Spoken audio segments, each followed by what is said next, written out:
Bienvenue, aujourd'hui on va tenter quelque chose d'assez spécial. On va essayer de transformer la perception d'un texte que des millions de personnes récitent chaque jour. Il s'agit de la sourate Al-Fatiha. Mais on va pas la voir comme un simple monologue, non. On va la redécouvrir comme un dialogue vraiment intime et puissant avec le Créateur. L'idée c'est de voir la prière sous un jour complètement nouveau. Voilà la question centrale qui va nous guider. Et si en fait, chaque mot qu'on prononce dans la prière n'était pas juste récité comme ça, dans le vide, mais qu'il recevait une réponse directe, immédiate. Ce n'est pas juste une belle image poétique, non, c'est une réalité qui est décrite dans les textes sacrés de l'islam. Alors, voici le programme. On va d'abord voir pourquoi Al-Fatiha est si importante. Ensuite, on dévoilera le secret de ce fameux dialogue divin, puis on va décortiquer l'échange, le pacte qui se crée, et on terminera avec la promesse de guidance qui en découle. C'est parti. Bon, alors, entrons dans le vif du sujet. Avant même de parler de conversation, il faut qu'on comprenne bien pourquoi cette sourate est absolument centrale dans la pratique de l'islam. Cette parole du prophète Mohammed, elle est limpide.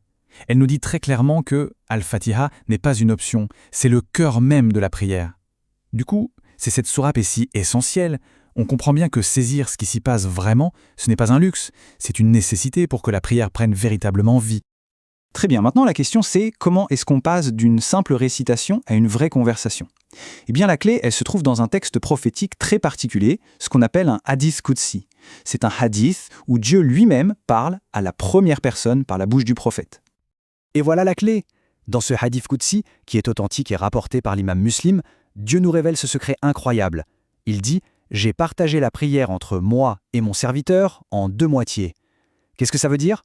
Simplement que la prière, ce n'est pas à sens unique. Il y a une première moitié pour Dieu et une seconde pour celui qui prie. C'est ça le fondement même de ce dialogue. Analysons maintenant cette première moitié de l'échange. C'est la partie qui est dédiée à Dieu. C'est ici que le serviteur, en fait, il lance la conversation par la louange. Tout commence avec « Louange à Allah, Seigneur des mondes ». Et là, à peine ces mots sont prononcés, Dieu répond « Mon serviteur m'a loué ». Alors, qu'est-ce que ça signifie? Ça veut dire que notre louange, elle n'est pas perdue dans l'univers. Pas du tout. Elle est entendue, elle est reçue, elle est validée personnellement par le Créateur. C'est une reconnaissance immédiate de notre gratitude. Juste après, on continue avec le tout miséricordieux, le très miséricordieux. Et là, la réponse divine, elle change. Elle devient plus précise. Mon serviteur a fait mon éloge. Ça nous montre que Dieu n'entend pas juste une louange générale. Non, il reconnaît précisément l'attribut qu'on vient de mentionner. En parlant de sa miséricorde, c'est comme si on attirait cette miséricorde sur nous. Et enfin, on déclare « maître du jour de la rétribution ». Là, en reconnaissant son autorité absolue sur notre destin final, on passe de la louange à la glorification. Et la réponse divine le confirme « mon serviteur m'a glorifié ».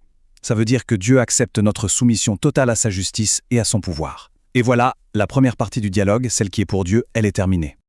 On arrive maintenant au verset central. C'est vraiment le cœur battant de la sourate. Ici, ce n'est plus seulement de la louange, ça devient un engagement, un vrai pacte entre le serviteur et son Seigneur. Ce verset, c'est une déclaration extrêmement puissante. Il pose deux piliers, une adoration qui est exclusive et une demande d'aide qui est aussi exclusive. C'est le pivot de toute la relation. On reconnaît notre dépendance totale et on s'engage à n'adorer que lui. Et la réponse divine à ce moment-là, c'est le tournant de toute la sourate. Dieu dit « Ceci est entre moi et mon serviteur aura ce qu'il demande ». C'est un contrat sacré. En gros, Dieu accepte notre engagement et en retour, il s'engage à répondre à nos demandes. Ça y est, la porte de l'invocation est officiellement grande ouverte. Passons donc à la deuxième moitié, celle qui appartient au serviteur. Après avoir loué, glorifié et fait ce pacte, que demande-t-on? On demande la chose la plus précieuse qui soit.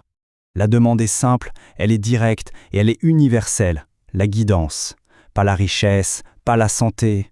Non, la guidance sur le droit chemin. C'est peut-être la supplication la plus importante qu'un être humain puisse jamais faire. Mais au fait, c'est quoi ce droit chemin? Les textes nous expliquent qu'il s'agit de l'islam. C'est la voie claire qui mène à l'agrément de Dieu et au paradis. Celle qui a été enseignée par les prophètes et pour finir par le prophète Mohammed. Et la demande va encore plus loin. On ne me demande pas juste un chemin, on demande celui des personnes qu'Allah a favorisées, comme les prophètes, les vertueux. Et en même temps, on cherche activement à éviter deux autres voies, celle de ceux qui connaissaient la vérité mais l'ont rejetée, et celle de ceux qui se sont perdus par ignorance. Et voici la conclusion magnifique de ce dialogue. Après notre demande de guidance, si précise, la réponse finale de Dieu dans le hadith est sans équivoque. Ceci est pour mon serviteur, et mon serviteur aura ce qu'il a demandé. Ce n'est pas un « peut-être », c'est une promesse ferme. La guidance est garantie pour toute personne qui la demande sincèrement après avoir établi ce pacte. Alors, qu'est-ce qu'il faut retenir de tout ça pour vraiment transformer notre prière? Premièrement, Dieu est proche. Ce n'est pas un appel lointain, c'est une conversation intime. Deuxièmement, chaque mot a son poids. Dieu écoute activement et il répond de manière spécifique à nos louanges. Et troisièmement, la guidance est une promesse. Si on suit les étapes, louer, s'engager, puis demander, la réponse est garantie. La prochaine fois qu'on se tiendra en prière pour réciter Al-Fatiha, il faudra se souvenir de ça. Ce n'est pas un monologue. C'est une conversation divine qui se passe en temps réel, en sachant que chaque mot est entendu et que la guidance est promise. Comment cela va-t-il changer notre concentration, notre humilité? C'est la question qui, on l'espère, résonnera dans chaque prière à venir.